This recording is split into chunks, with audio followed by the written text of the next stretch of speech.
Guys welcome back to my channel మాస్క్లో మహారాణి. ఇవాళ కూడా ఒక మంచి బ్యూటిఫుల్ శారీ తోటి మీ ముందుకైతే వచ్చేసానండి.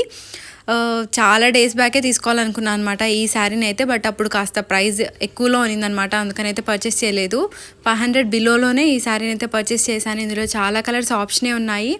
ఇక్కడ డై మోడల్ అయితే తీసుకున్నాను కదా, ఇలా కాకుండా ప్లెయిన్ శారీస్లోనే డిఫరెంట్ కలర్స్ ఉన్నాయి. అలాగే ఇలా డై మోడల్లో కూడా చాలా కలర్సే ఉన్నాయి. నాకు ఈ కలర్ నచ్చి తీసుకున్నాను అనమాట. ఇందులో చాలా కలర్సే ఉన్నాయి. ఫ్యాబ్రిక్ కూడా చాలా బాగుందండి. అలాగే ఇక్కడ మనకి కాంబినేషన్ కలర్ వచ్చేసరికి వైలెట్ కలర్ కాంబినేషన్లో, అలాగే మనకి థ్రెడ్ వేవింగ్, గోల్డ్ థ్రెడ్ వేవింగ్తోనే వచ్చింది. ఇది ప్రింట్లా అయితే ఏం లేదనమాట, మనకి శారీలోనే థ్రెడ్ వేవింగ్ అనమాట. చాలా బాగుందండి, చాలా సాఫ్ట్ మెటీరియల్ అనమాట. శారీ కూడా వాష్ చేసినా కూడా కలర్ అయితే ఫేడ్ అయ్యేలా అయితే లేదనమాట. శారీ కూడా ఫ్యాబ్రిక్ అంతా చాలా కంఫర్టబుల్గా ఉంది, చాలా లైట్ వెయిట్గా ఉందన్నమాట. మంచి కలర్ కాంబినేషన్స్లోనే ఉన్నాయండి ఈ శారీ మొత్తం. నాకు లైట్ కలర్ తీసుకోవాలనిపించి తీసుకున్నాను. ఆరెంజ్ అండ్ పింక్ కాంబినేషన్, ఇలా చాలా కలర్సే ఉన్నాయి. అండ్ నేను ఇక్కడ ఫాల్స్ ఇవి కూడా వేయించేసుకున్నాను అనమాట.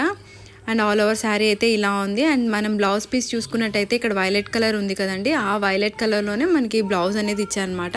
కాంట్రాస్ట్ కలర్ అయితే ఇచ్చారు. ఇది కూడా చాలా బ్రైట్గా ఉంటుంది వేసుకుంటే. దీన్నే నేను బుట్టా స్లీవ్స్ పెట్టి స్టిచ్ చేయించుకోవాలని అయితే అనుకుంటూ ఉన్నాను. నార్మల్గానే స్టిచ్ చేయించుకోవాలనుకుంటున్నాను, ఏ డిజైన్ లేకుండా. సో ఇదండి ఇవాల్టి వీడియో. ఈ వీడియో కనుక నచ్చినట్టయితే తప్పకుండా వీడియోని లైక్ చేయండి, అలాగే మన ఛానల్ని సబ్స్క్రైబ్ చేసుకోండి. Thank you so much for watching.